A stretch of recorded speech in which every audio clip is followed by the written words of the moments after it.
si Zaldico against Martin Romualdez. And there was an interview last night, I think, sa Bilyonaryo din.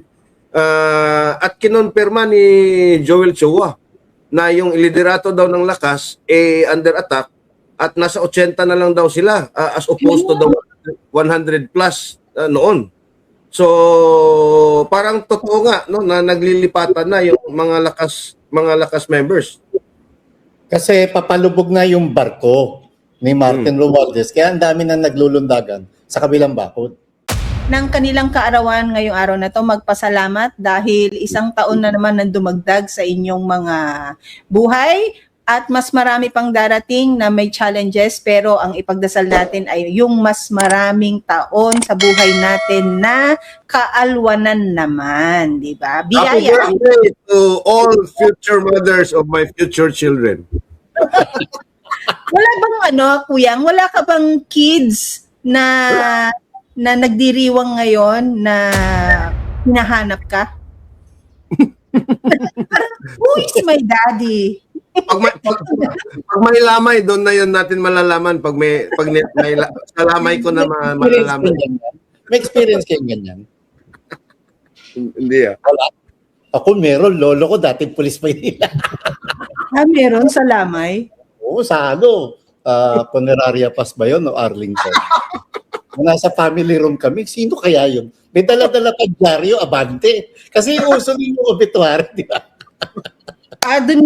Ibig sabihin, doon niya nalaman na yumao nga. Usapin niyo. Talaga pag pulis matuloy. Naman yung mga pulis, oh. Proud ako ron. Hindi ko alam kung yung kapag sa amin nangyari yan, na magkakapatid, na my father had a very colorful life, no? Parang pero I don't think Kuya Ibi is like that. Mukha lang siyang ganyan, pero parang compliment ba yan? mukha lang siya ganyan. Pero alam mo, pag sa amin nangyari yan, because kami naman yung sige, yung tatawag na original, no? Hindi nakaka-proud na nandiyan ka sa kategoryang yan. Pero pagdating ng panahon, alam namin na kami na lang yung aalis sa ganung sitwasyon. Ako, I already know in myself na ayaw kong ilagay yung sarili ko sa ganung sitwasyon. Tapos siguro yung pagbibigay pugay ko sa halimbawa yung yumao nga and all, kapag siguro nandun na, settled na, hindi na dun sa maraming eksena na maraming tao, dun ako magbibigay pugay.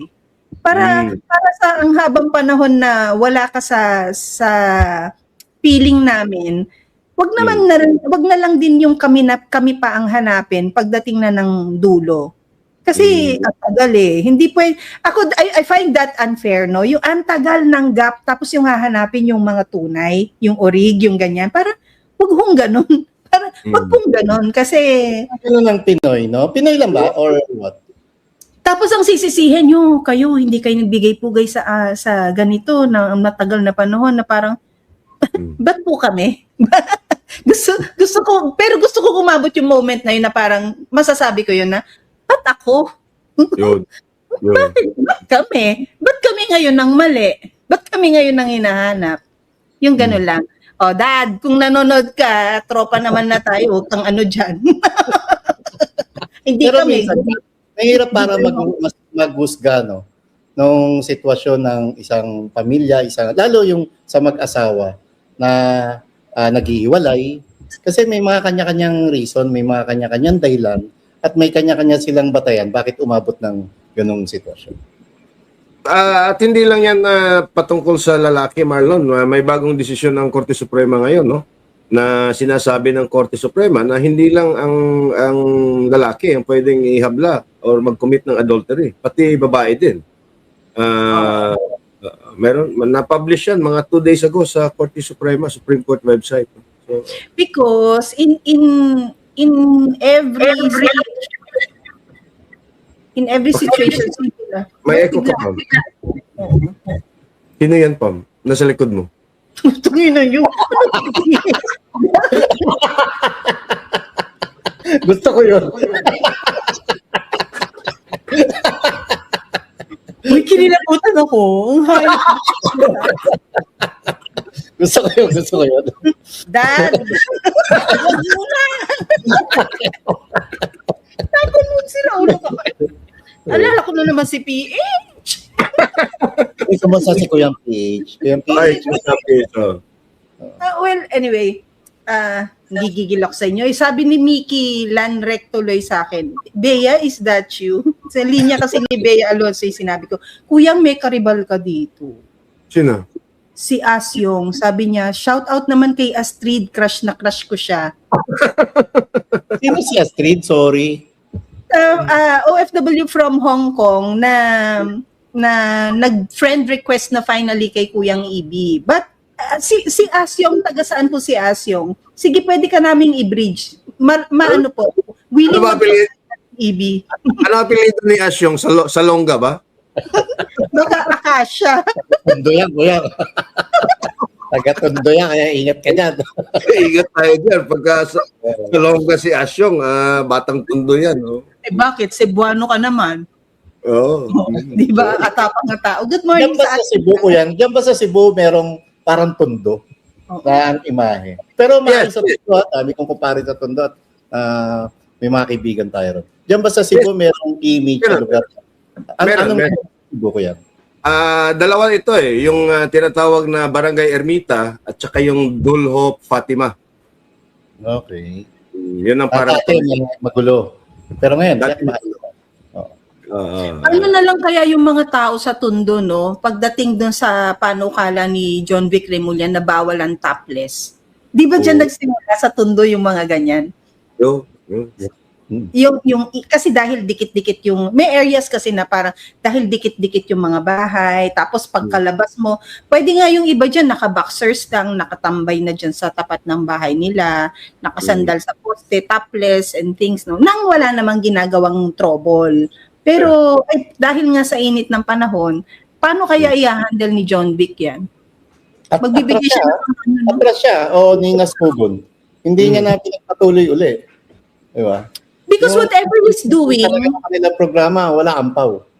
oo, laging ganun, no? Laging wala. Front lang, pero ampaw, tapos hanggang dulo, wala. Parang ano sila they live by the day sa mga press releases nila. Kasi nabubuhay lang sila sa optics, sa kaplastika ng optics. Yung walang sinseridad at wala sa puso talaga yung kanilang ginagawa na para sa ikagiginawa ng mga kababayan natin at kapaki-pakinabangan ng mga kababayan natin. Yun. Tama. Tapos baka mag-donate pa si John Vic dyan ng mga hit tech. Hit tech. Naka-turtleneck. Puff jackets, no? Pero nabanggit mo, Marlon, ha? Yung mga nabubuhay sila sa optics lang. Tapos, syempre, walang matibay na pundasyon na kapag nawala ang isang optics, may pupunuin na naman silang hollow space, di ba? Kahapon, di ba, tayo lahat nag-abang kung maipipresenta ba ang isang Zaldico na talaga ba siya ay na-detain somewhere or na-hold or na-interrogate. Pero dumating tayo ngayong umagang to nang walang follow through. Kundi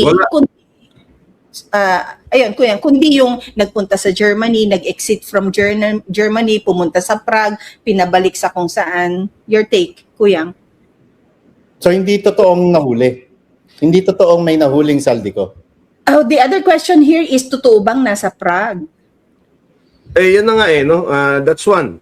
Kung si Zaldico ba talaga yun? Di ba? At pangalawa, nahuli ba siya because of the crimes na he is being charged sa Pilipinas? Or kasi yung pagkasabi is he was crossing the border to Czechoslovakia from Germany. No. Crossing to Germany pala from Czechoslovakia. Nung nasa German border na daw siya, chinek yung kanyang documents, parang may kulang, pinauwi siya doon pinabalik siya sa Czech, no? Parang refused entry. Pero ang nagkapagtataka ko dyan, Pam at Marlon, I've never been to the Shenzhen area, no? Baka meron tayong mga ano dito. Tinatanong ko yung mga pinsang pamangkin ko, wala namang border crossing yung Shenzhen at EU I reached out to a friend na Dun nakatira, may negosyo din dito in and out. My former boss, no. Sabi ko sa kanya, ganun ba yung manner when you go when you visit Shenzhen zones na transferring from one Shenzhen area to another, manual na literal na may border. Di ba kapag napapanood natin sa movie sa Amerika, yung hihinto na parang toll. Mexico, no? Palabas ng Yung Mexico. mga ganun, parang may toll gate ka. Tapos doon i-check, meron i-check yung likod ng ano, kung ganun ba. Because, tapos sabi niya, no. Sabi niya ganyan. Hindi, ano na nga daw sila doon, parang seamless, borderless. Especially sa land, no? Yes. But there could be random checks in those borders, no? Especially on airports, yung trains, no? Na may mga stations between the borders, may mga random checks, pero hindi yung talagang everyone is being checked at titingnan yung mga passports One by nila. one, no? Walang ganun. Oo. So, ewan ko kung nasita man siya, anong dahilan? Kung he was turned back to Czechoslovakia, anong dahilan? And if he's carried, kasi I don't know if his passport was already canceled. Meron bang balita na nakansela na yung passport ni Zaldico? Wala, laging future tense pa rin yung kanya. The same with Harry Roque, di ba? Yes, no. Kasi yung golden Pero visa, nagpalabas na sila ng statement na kakansilahin nila yung passport, di ba? Ayun nga Marlon, future kakanselahin. Dapat pag naglabas ka ng statement mo, kinansela na ho, ito ho ang record, ito ang ganyan. O ito, catch. Ito, tanong. O bakit hindi nila ma-implement yan? Bakit ayaw nila makansela ang passport? Kasi ayaw nila mauli, ayaw nila makabalik dito yan, at ayaw nila, pag nakabalik dito yan, kumanta na yan, at lahat ng ikakanta niya, ikapapahamak ng Marcos and Martin Romualdez. because the only reason na pwede siyang masita doon is if yung passport niya ay kanselado na. So, meaning to say, he is now anong tawag dyan? Wala na siyang nasyonalidad. He doesn't have a country anymore. Kasi yung golden visa niya, even if it's a permanent residency, it is still tied with the passport. Kasi hindi pa yan citizenship eh. Unless he acquired citizenship because of that golden visa, no, at na-accelerate yung kaniyang pagiging Portuguese citizen. So, Portuguese passport na dapat ang hawak niya. Pero there was also a news some time ago, I don't know if it was confirmed, that Zaldico is also holding a Portuguese passport. Parang dual citizen siya. Oh, si ano rin naman na nagsabi niya ni, si John Vic. Yan ata eh. Oh. O, di ba? Di So, ba? passport siya. Oh, so meaning to say, if dual citizen siya at kinansela yung Philippine passport, valid pa yung kanyang Portuguese passport. Bakit siya sisitahin? And yun nga yun. Kung Portuguese passport ka, bakit ka sisitahin? Yun. Kasi Portuguese citizen ka, EU citizen ka eh. You have to remember the timing, and it's already what? We're a week going to May, 'di ba? And after May, dapat, remember Marlon, after nung pagkaupo, pagkasumpa, ano ang tasking natin nun? Connect to the agencies for all the achievement in order to come up with a SONA speech. Yeah. With all the achievement. Yan ngayon ang kailangan gawin. Si Irene Santos, Pam, paki-pull up mo. Kagagaling ko lang po ng EU from Austria to Germany, nag-check po yung German border police ng passport and IDs sa train. But not literally yung merong border na ganyan. Ito, baka ito, random check na tinatawag. Random check. Especially if you're Asian looking, Yes. talagang sisitahin ka at titingnan yung documents mo kasi Asian looking ka nga eh. So, Baka nga gusto ng ganun. Baka nga gusto ng ganyan na meron lang mailagay ba sa SONA niya. However, also the question here is, has it something to do with receiving tourists in your country because of the ongoing Middle East crisis or war? pwede rin. At kasi yung Germany, they have an immigration issue. France, Germany, and the UK. Nag-aalboroto na rin yung kanilang mga citizens doon because of the influx of immigrants, no? And ayaw nila yan, di ba? I think it's the same case, kuyang, sa New Zealand. parang nagrereklamo na yung mga locals na mas nadodominate na sila ng mga immigrants. Yeah. So, hindi na nga daw sila mga Kiwis doon na parang sa kanila lang yung bansa nila. Marami na daw nga. Well, hindi naman din natin masisi, no? Ang tao tumatakbo para iligtas ang sarili. Pero, how do you now deal with those na sa kanila ngayon, di ba? Pero the bigger question, Pam and Marlon, the bigger question is this, no? Why is it that mismo ang presidente ang nag-announce in the middle of the night? Actually, nang sasabihin ko nahahanap Diba, na ako. Marlon? And bakit kagad nag-announce ang isang Bongbong Marcos? Napaka-careless. Wala man lang double checking. And ayun ang nangyari. Ngayon tahimik sila, walang follow-up, walang follow-through sa story. There's a Czech embassy in Manila. Walang post na ganun about Zaldico. Yeah. Oo, no? Because they should be There's also a German embassy. Walang post.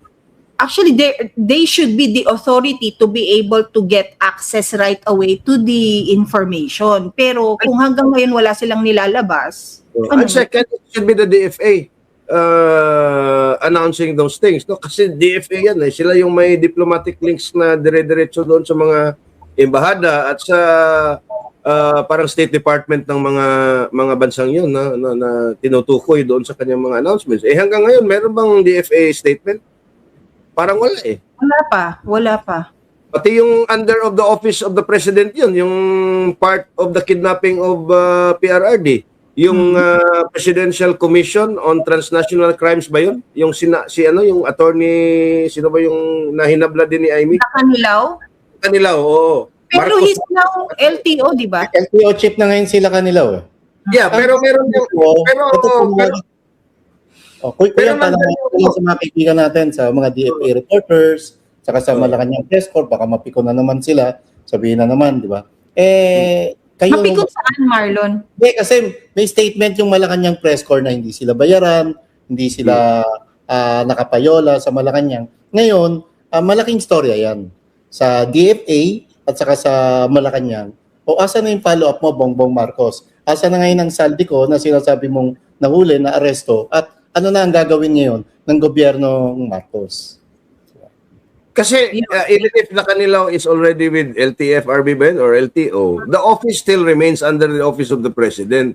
True.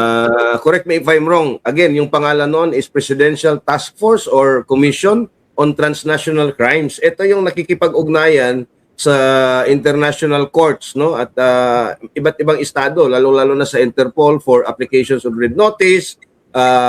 Pag may criminal na hindi Pilipino na nakapasok dito, yung ating bansa, ang estado mag-implement ng red notice na yan or arrest warrant or whatever. And then pagka yung Filipino national naman nasa ibang bansa na may criminal charges, yung Transnational Crime Commission under the office of the president, siya yung magko-coordinate. Hanggang ngayon wala tayong narinig na mga statements doon sa mga concerned agencies na yon na dapat trabaho nila. Diba? Ano ba ang pattern na kapag si Marcos ang nag-come forward to report something, 'di ba? It's been a pattern na ginagawa niya, 'di ba? Yung pattern na 'yan ginawa niya when he was implicated sa flood control mess, 'di ba? He came forward reporting everything as if too busy to even listen dun sa mga exposés na kasabwat siya. Yun ang ginawa niya, 'di ba? Nire-report niya noon na yung passport ni Zaldico ka-cancel na, yung mahuhuli na si ganito, yung mga sabong ganyan. Sa kanya, Pam, 'di ba? Ano? May naluhol pa kay Bongbong Marcos, remember? May naluhol pa daw sa kanya. We have to remember, no, na it was actually Bongbong Marcos who also announced officially na yung kampo ni Zaldico ay parang binablackmail daw siya. At i-deny yan the following day ni Attorney Rondain. Oo nga pala, Attorney Rondain. Attorney Rondain. If Attorney Rondain is not on his toes to come forward and connect with media personalities or media outfits na ganyan to at least relay messages to the Filipino people, I think it's no problem Baka nga nandyan lang siya, relax, nagkakape, natatawa. To mga taong to, loko-loko talaga, no? Yung ginamit na naman yung kliyente ko and Ito all. yung sinasabi na yung investigative journalism. Sorry Marlon ha sa mga kasama mo, your media for the longest time, no. Wala na po yung totoong investigative journalism sa ating bansa because kung ako yung journalist na yun, even si Marlon, pagka yung Bongbong Marcos nag-announce, kahit hating gabi, I will do everything to reach out to the lawyer of Zaldico, si Attorney Roy Rondain. At tatanungin ko, attorney, totoo ba yung in-announce ni Bongbong Marcos? Paki-update naman sa akin kung ano, yung kliyente mo, kumusta? Totoo ba to? Until now, wala eh.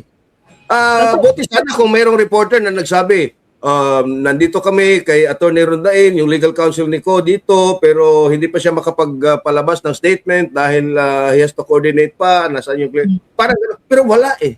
Ano na Wala. ngayon? Ilang oras na ba? More than 24 hours na, di ba? Oo, more than na. Diba? Oh. And this is one of the biggest scoop. Yung pati yung Ako Bicol Party List, ano na statement nyo? Diba? Well, he's no longer part of it, pero And still, di ba? And still, yeah, at naging least bahagi siya nung party list na yun. and also at least maghugas kamay man lang sila na wala na kaming kinalaman dyan, and what we heard, we're also waiting for some updates.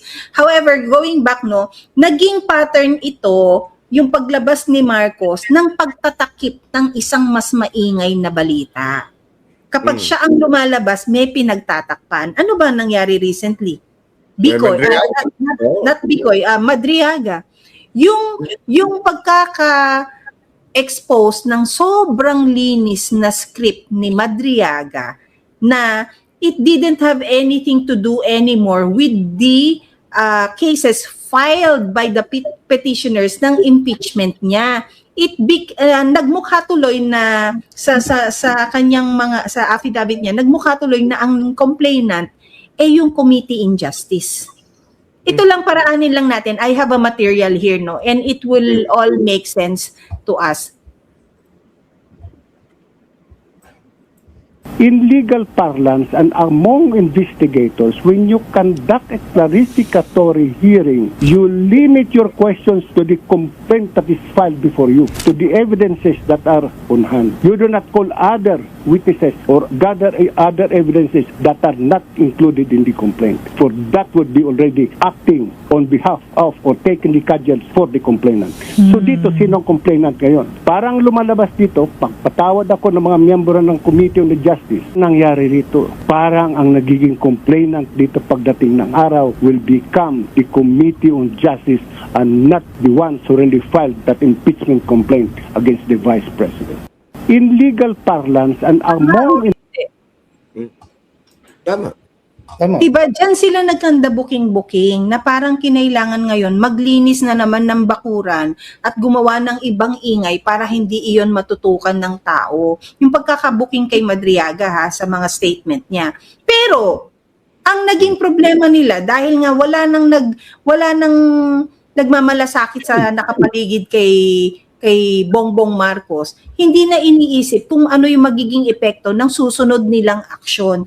Ibinalik nila kusa ang issue kay Zaldico na alam natin connected sa flood control projects. Anong sinabi ng lahat?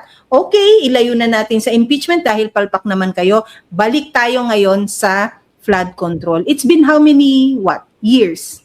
Yung flood control na yan. May taon na, di ba? Isang taon na. July sona niya eh. Yung sinabi. Iya naman kayo. Iya naman kayo. Diba? Hindi nila magamot-gamot ngayon yung issue ng flood control. Ano na ngayon ang panakot nila? Sinong next na ikukulong? Dating Speaker, dating Senate President. Actually, Pam, yung po ilang taon, 2 taon na pala to Kasi yung unang zona niya, ito yung 5,500 flood control.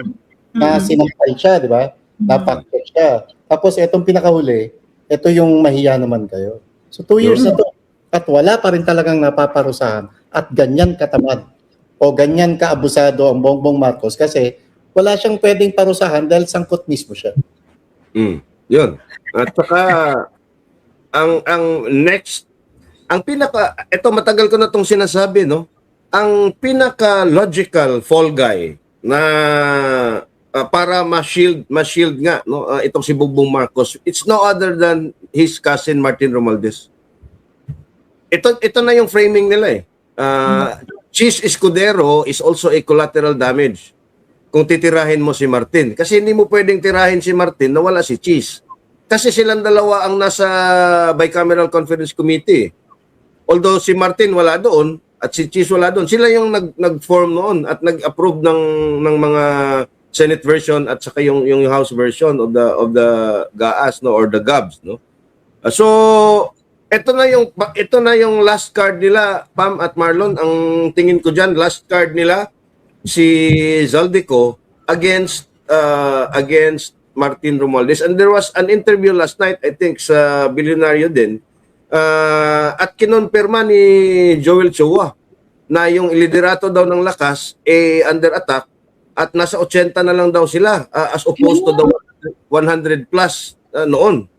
So parang totoo nga, no, na naglilipatan na yung mga lakas members. Kasi papalubog na yung barko ni Martin Romualdez. Kaya ang dami na naglulundagan sa kabilang bakod. Ganun naman usually, di ba, sa fourth year ng isang presidency. But did that ever happen to PRR this term? Na nagsilunduagan from PFP to somewhere? Hindi, yun lang PDP laban. Ay, PDP, from PDP to PFP? Yeah, when he was president. Wala akong matandaan pa, wala akong matandaan. Talagang impact pa rin yung popularity and mga taga-suporta ni PRRD. No, that was a question, ha? That's a question. Please don't take it the wrong way. Yung PDP laban, historically naman talaga, yung party of the current incumbent president, talagang doon maglulundagan, maglilipatan yung lahat. At the time of former President Duterte, talagang napakalakas ng PDP laban. The biggest party, no? Dahil partido nga ni former President Duterte. Nung natapos na yung kanyang ang kanyang termino, nakita natin ang pag-thin, no? Ang pagliit ng membership ng PDP laban. Ngayon nga lang ito nag-traction ulit na maraming nagpamiyembro, no? And they are actively recruiting. So ganun naman talaga 'yan, pero iba yung lakas dahil merong kontrobersiya ang leadership Ako natatanda ako noong 2022, hindi lumundag para lumipat, kundi sino lang yung tatayaan. Kasi wala naman dahilan na para abandonahin nila si PRRD. Tatanda ako noong 2022, karamihan sa mga local officials, kasama yung mga congressmen, and governors, Pam, alam mo yan, na nagdadalawang isip sila kung tataya na ba sila sa Bongbong Marcos. Kasi yung mga panahon na yun, hindi pa tinatansya pa nila kung tataya na ba ng gusto yung Senator Bongo kay BBM o tatakbo. Kasi remember yung sinabi ni Amy na yung una talaga may ganun na si Senator Bongo ang presidente, ang vice president niya si PRRD. So yung mga local politician, syempre, hindi agad lalabas yan para sa unit team kasi hindi rin naman agad nagdeklara ang VP Sara na magiging running mate ni Bongbong Marcos. Nag-last minute kasi si VP Inday nun, di ba? Yes, oo, yun. Kasi yung ang first filing niya nun, re-election ng mayor sa Davao. Oo. Hanggang sa pinull out yon ng last minute, tapos nag-file siya ng VP. Yeah. Tsaka din, no, during PRD's time, there was nag-break up into two factions yung PDP. You have the Coco Pimentel Manny Pacquiao faction and then you have the Cusi PRRD Bongo faction. Nag-fracture yan into two groups and then the COMELEC, I think, the courts upheld na ang totoong PDP yung faction ni na Cusi, no, ni Al Cusi. So ito na yung bagong PDP, no? At nawala na yung faction ni na Coco Pimentel. Pero tingnan mo yung structure. Ilan ba yung mga PDP congressmen in 2022 at 2025? Meron ka bang wala akong nakita because even Polong is not PDP. Oo nga. Diba? Even Concede yata Concede, hindi rin PDP. kung Sid Ungab is not PDP. Harold is not, no? Hindi, Harold, PPP si PPP sila eh. So what I'm trying to say is yung nangyari doon kay PRRD is for political convenience, no? Para lang sa kanilang political anong tawag nito, survival or political actions, no? Political acts, no? Iba yung nangyayari ngayon sa lakas. Because the party leadership is being implicated in this historical, never before seen corruption, Marlon at Pam. So, iba yung dahilan ng mga tao sa lakas para lulundag doon sa kabila. Gusto ko yung termino mo, political convenience. Kasi yung kay PRRD hanggang sa uli hindi siya iniwan. Dahil gano'n siya kamahal na mga politiko. Pero etong kay Martin, dahil alam nga nila na sangkot ito sa anomalya, marami nang gustong halos itakwil na siya. Halos pandirihan na siya para lumipat na sa ibang bakod. Si PRRD nga hanggang ngayon na hindi na siya presidente for how many years, ang approval rating niya ang taas-taas pa rin, di ba? So hindi talaga tama, hindi talaga siya bumaba.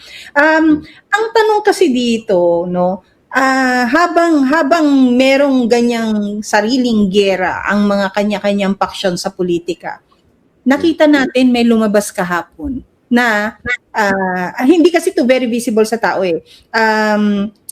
Meron ng Chief Justice Wars na nagaganap para naman sa posisyon ng susunod na hepe ng hustisya, no?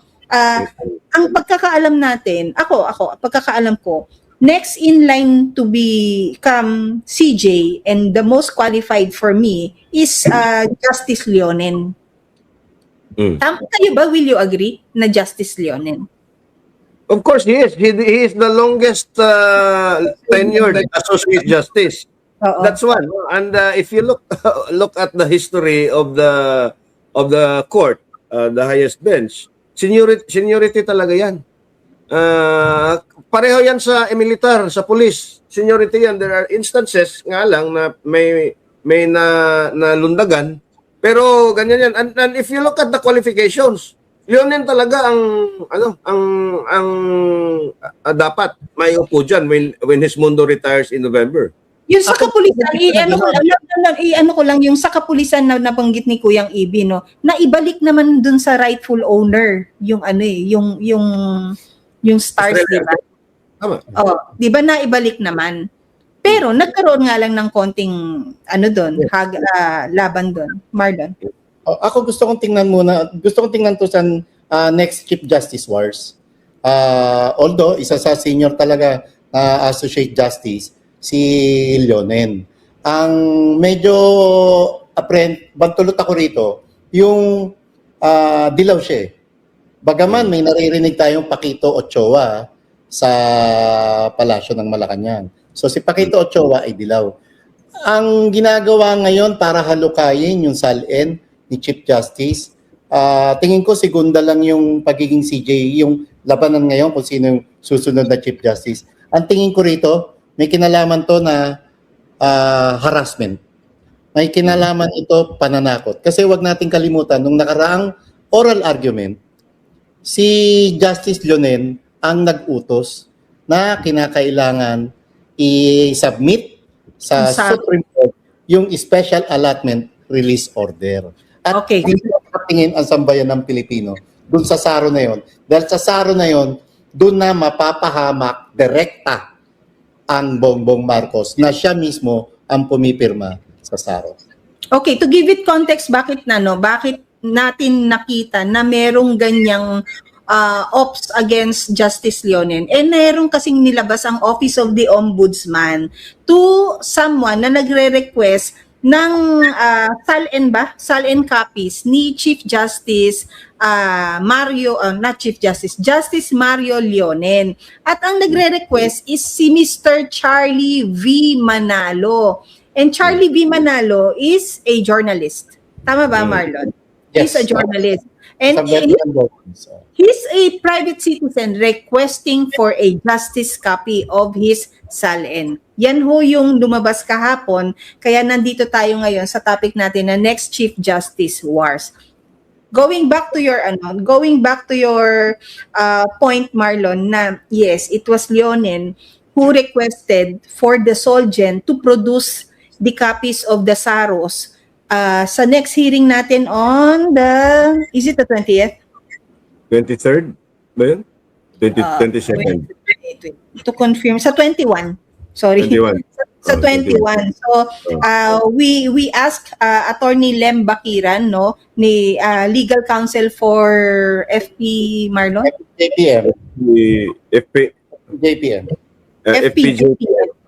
Ayun, siya yung legal counsel. So, our next hearing will be sa 21. Yun ang magaganap. Ipoproduce ba, mapoproduce ba? And tama, Marlon, sa sinabi mo, yung timing, no, nang ngayon hinahalukan nyo. And why so specific to the SALN of Leonen? Tama. And heads up to sa mga kapwa justices ni Justice Leonen. Napapayag ba kayo dyan sa Supreme Court na iaharas kayo? Itabi na muna natin dito yung ambisyon nyo na maging Chief Justice.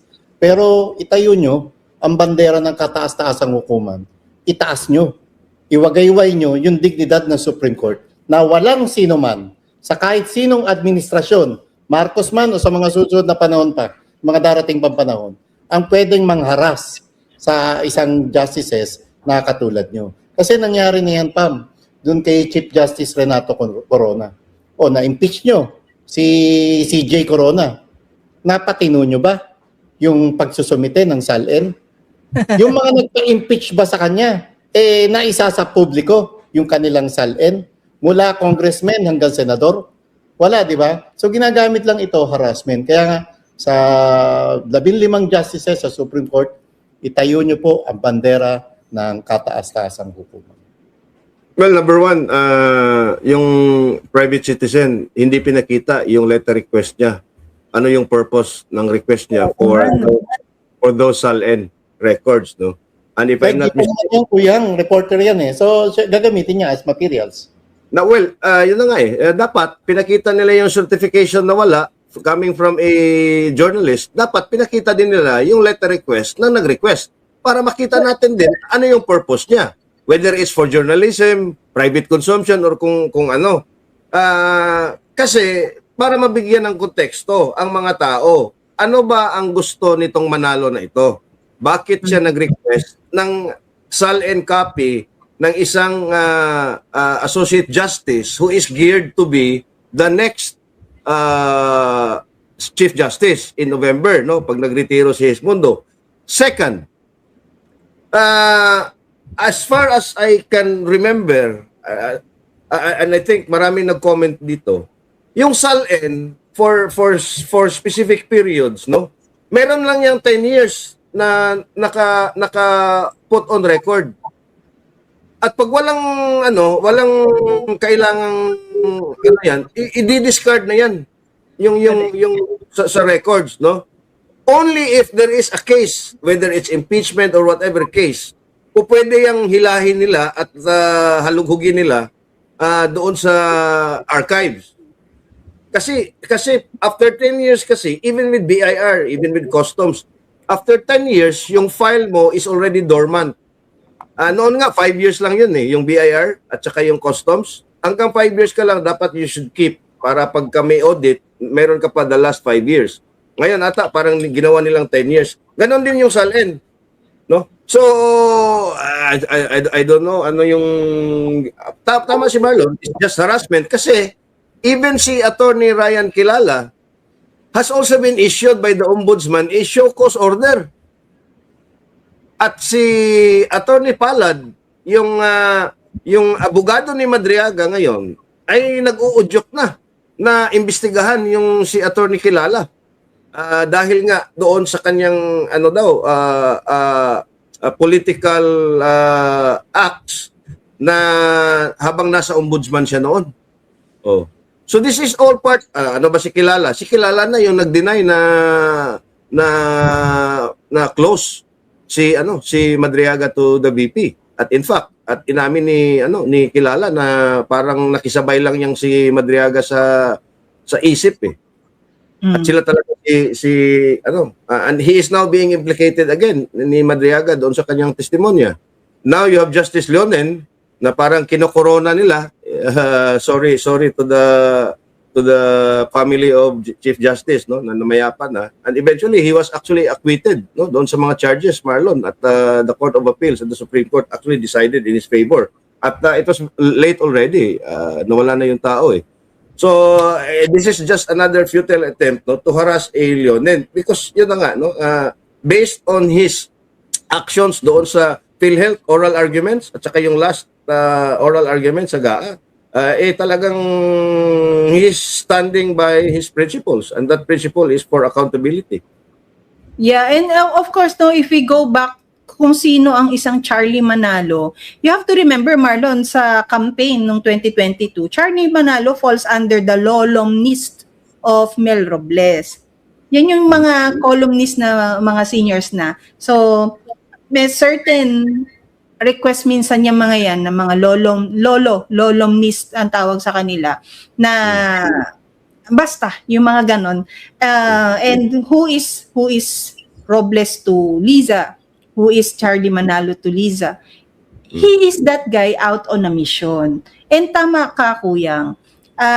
If you have this certification na sinasabi mong wala sa record ang SALN ni Justice Leonen, dapat ito ay backed up by that request letter why the ombudsman came up with that certification. Hindi nila pinakita yun as an annex eh. Or this one as an annex to that main letter. Wala silang pinakitang ganon. But again, we all know already that Mr. Manalo is out there to prove or craft something. However, ang naman natin diyan, ang tutuntungan naman natin diyan, titindigan naman natin diyan is that hindi inosente si Justice Leonen sa mga ganitong operatives, di ba? Alam niya kapag siya ay ino-operate, alam din niya kung ito ay legal na paraan ba o hindi. So I think he will be able to defend himself pagdating sa mga ganyang kasiraan. Dapat nga ang tumayo rin ng bandera rito, yung dilawan at pinklawan. Dapat maglabas kayo ng matibay na suporta para kay Justice Leonen na tama at karapatan nasa mandato ni Justice Leonen na hilingin sa kung sino man, sa Solicitor General, hilingin yung pag-i-issue ng SARO. Kasi ako naniniwala talaga na may quote-unquote may pagka-harassment ito. Ako yung sa SARO. Yung sa SARO, that's his call. Pinklawan, please. Ayan, ito para sa tama. Walang makikinabang dito, hindi ang Bongbong Marcos, hindi ang Duterte. Ang makikinabang dito yung katotohanan para sa sambayan ng Pilipino. But ako, for me, masagwa na nga yung nagtatapon tayo. Ako, for me lang, nasasagwaan na nga ako na binabato natin yung kulay. I think Leonen acted not on his political color here. He acted on what is the legality of the case. Yung pagre-request niya ng ganyan. I don't think it's fair na ibato pa natin na yung mga dilaw dyan, na mga kakulay ni ganyan. I think this is no longer about political colors. Kasi even yung pagdinig nila ng PhilHealth, hindi naman sila namulitika dyan. Your take, Kuyang, na medyo step back ka. Anong-ano? Well, number one, it's a question. Everything is always about motive. Whether it's a journalist, whether it's a government officer, it's a question of motive. And you look at the bigger picture. And what is the bigger picture? The bigger picture is the Supreme Court, no, and the House of Representatives. The Supreme Court is under attack, no, quote unquote, no, hindi naman sila talaga under attack. Pero yung credibility ng Korte Suprema, specifically si Justice Leonen, is now slowly being undermined by a journalist like a Manalo. Ano ba yung motibo niya dyan? Considering na talaga namang ombudsman ang hiningan mo ng SALN, okay? More than 10 years na. 1989 to 2011. Okay, 2026 na ngayon. That's more than 15 years na ang nakalipas sa SALN na yan. by all means, wala na yan dyan. Kasi they're only allowed to keep it for 10 years. At after 10, on the 11th year, talagang i-archive nila yan. At bakit ka nasa ombudsman at hindi ka doon sa SC mismo or sa Judicial and Bar Council? I'm pretty sure may mga copy sila of the SALN nito before they were appointed, no? At pangalawa, it's too little too late, no, if this is to harass Justice Leonen, because the order has already been given orally. And the Solgen already committed to the court, not just to Leonen, ha. We're talking about the Supreme Court and Bank, the entire justice sitting as a court. The whole 15 court.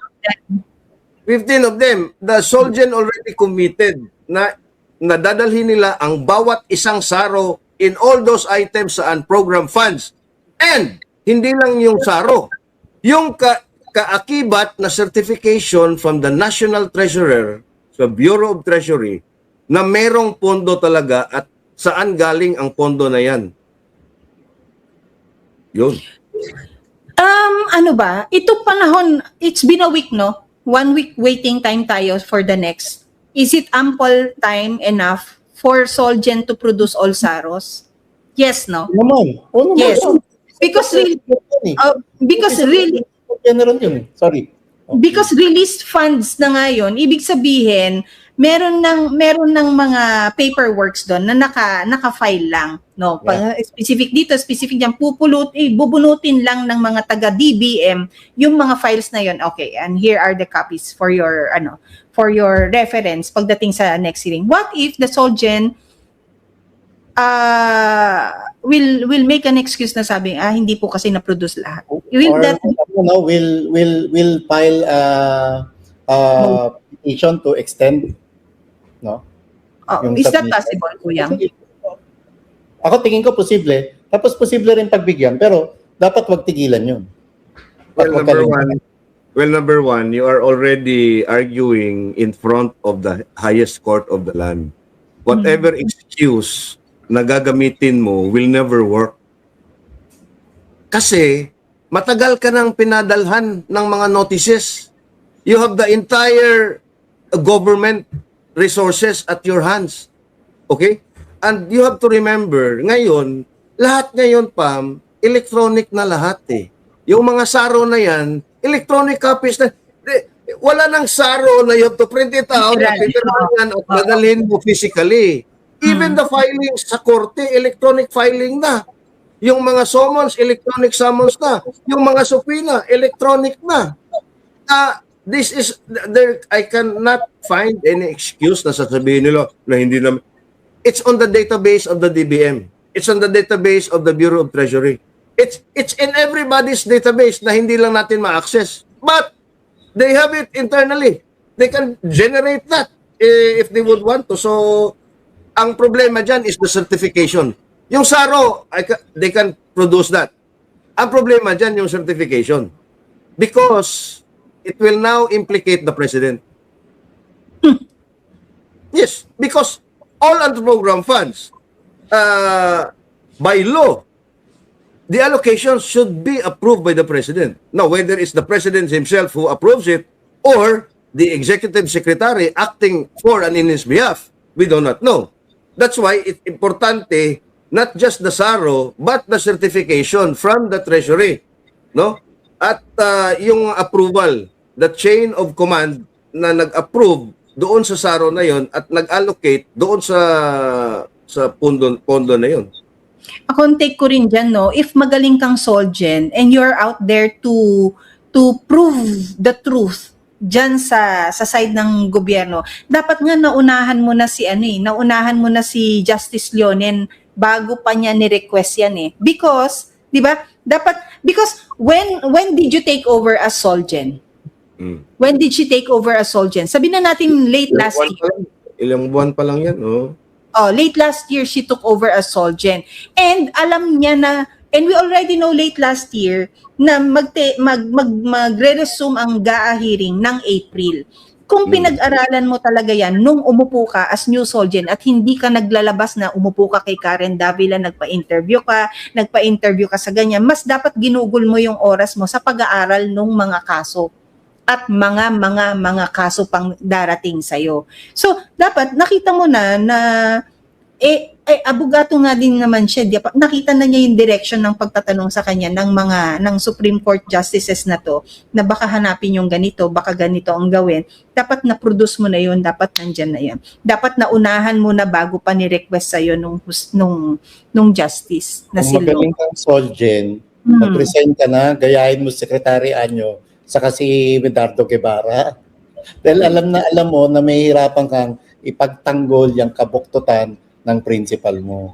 But yung galing na yan, Marlon, dapat kasing galing ni Solgen Guevara na nagsabi muna nang hindi posible ang mga ganitong bagay dahil unang-una pa lang mali na. And then, he was asked to resign, pero nagsabi muna siya ng katotohanan. Dapat siya, hindi siya, kung magaling man si Berberabe talaga, magsabi muna siya ng katotohanan sa harap ng Korte Suprema na yan. And then later on, I cannot defend the government because how can you defend something that started from a wrong thing already? Di ba? Well, number one, how can you defend a thing that is indefensible? True. Actually, yeah. Because the court mismo has already ruled on the unconstitutionality of the PhilHealth transfer. And mind you, lahat ng petition na ito doon sa SC na ni-resolve nga and consolidated for oral arguments pertains to the unprogrammed appropriations of the budget. Hindi ito usapin ng general line items. Specific. Ito na ang argumento na ito, ang nangyayari diyan sa SC on the unprogrammed funds and the constitutionality and the process by which these unprogrammed appropriations are being funded. So, bakit ngayon alam na nila ano nung dapat nilang idepensa, hindi sila preparado, 'di ba? Again, nandyan sa kanila yan. At ikaw, pag tingin mo na delikado yung katayuan mo legally, hindi ka magbuboluntaryo. Antayin mo yung korte na sasabihin, alangan namang magbuboluntaryo ka at ma-implicate yung principal mo. Di ba? Oo, dapat nga hindi na rin niya tinanggap yung position because bakit may nanindigan na hindi niya madidepensa ang gobyerno in the person of Solgen Guevara para naman i-take over mo and say that I can do better than this man. Yung mama nanindigan sa katotohanan. Tapos ikaw ang titindigan mo yung paano mo ngayon mamamanipulate o may spin para mas umayon ang mga pagkakataon sa gobyernong nagkamali. Because unang-una pa lang nung sinabi mong irespeto yung decision ng House of Representatives because or ng BICAM or ng small committee group na BICAM na nasa kanila ang power of the purse, mali na yun . Di ba ipinagpilitan mo itong sitwasyon na yan ng mga unprogrammed appropriations na merong difference na 449 billion pesos. Di ba? Na ang NEP 281 billion, ang GAB tama, syempre dapat 281 billion. Sa Senate 281 billion. Dapat naman talaga ito, 'di ba? Balance itong mga to. Pagdating sa BICAM, yung 281 mo naging 731 billion with a difference of 449. And here you are, Solgen Berberabe, na sinasabi mong tama lang 'yan. Irespeto natin yung desisyon nila dahil yan trabaho nila. Ipakita lang natin na malaki para sa views ng lahat. Ito po ang pinaglalaban ni Berberabe at ang iba pang mga points or puntos na nandyan nakapaloob sa gaan natin. Mali na Una pa lang mali na. Tapos naninindigan ka na itatama mo yung mali. Paano ka manginindigan? If you believe na constitutional yan, bakit from 2024 bumaba yung unprogrammed funds from 731 billion nasa 94 billion na lang by 2026? Yeah. Pakibalik mo yung slide, yung yung slide mo. Ayan, di ba? Magkano yung diferensya? 449 million, tama ba? Billion. Billion, di ba? Yung 449 billion na to, ngayong may crisis tayo sa Middle East, kung magagamit lang sana ito, no? Nasan yan napunta ngayon? Binulsa. Sino nagbulsa? Yung mga politiko na kaalyado ng Bongbong Marcos. Makikita natin sa Saro yan. Yan, tingnan natin. Makikita natin sa Saro yan. And kaabang-abang, no? Lunes, malulunisan ng sambayan ng Pilipino nito ng isang oral argument na from SC sa Monday. At ano oras nga ulit nag-start yung kuyang? 10 o'clock? 9:30. 9:30. So around that time. So, tapos magbe-break yan ng lunch, magre-resume ulit. Di ba? 1:30. Yeah. Aabangan natin yan. At titignan natin ha, kung si Berberabe and her team will again bring their own baon or kakain na sila sa kung ano ang inihanda ng Korte Suprema. Kasi that was, I think that was alambing from Leonen, no? Because alam niya magiging mainit ang diskusyon. We'll have to remember, Justice Leonen was a former dean of the UP College of Law. The Solgen now, Attorney Berberabe, before she was appointed as Solgen, was also a dean of the UP College of Law. So, alam mo yon? Ano bang, ano to, kuyang? Battle of what? Battle of what the Constitution say or battle of your political direction? Well, actually, it's not a battle. It's hindi siya battle, but it is a tug of war between the principles of one Lodin and another Lodin, no? So, and mind you, babalikan ko na lang si Marlon kanina, puro mga dilawan ito eh. Si Leonen dilawan, Berberabe is a dilawan. And all the amicus curiae, no, the friends of the court na pinatawag doon as resource person, puro dilawan. You had Frank Drilon, you had Winnie Monsod, you had a former DBM secretary panahon ni Pinoy na si Florencio Abad, no? So again, this is now a tug of war between what is really right, what is constitutional in the eyes of the law. Wala nang kulay-kulay dito. Tama si Pam kanina at tama din si Marlon na aminin man natin sa hindi, makukulayan talaga ang oral arguments na ito, Marlon, Pam. Yep. Anong kulay yung pagpapata? Niwala ako, Pab, na tama naman sabi mo. Hindi dapat to tingnan kung ano yung kulay nito sa politika. Higit lalo yung mga tungkulin na nakaatang sa kanila kay Berberabe, kay Justice Leonen. Mas naniniwala ako na dapat mas pangibabaw sa kanila yung trabaho at mandato at prinsipyo.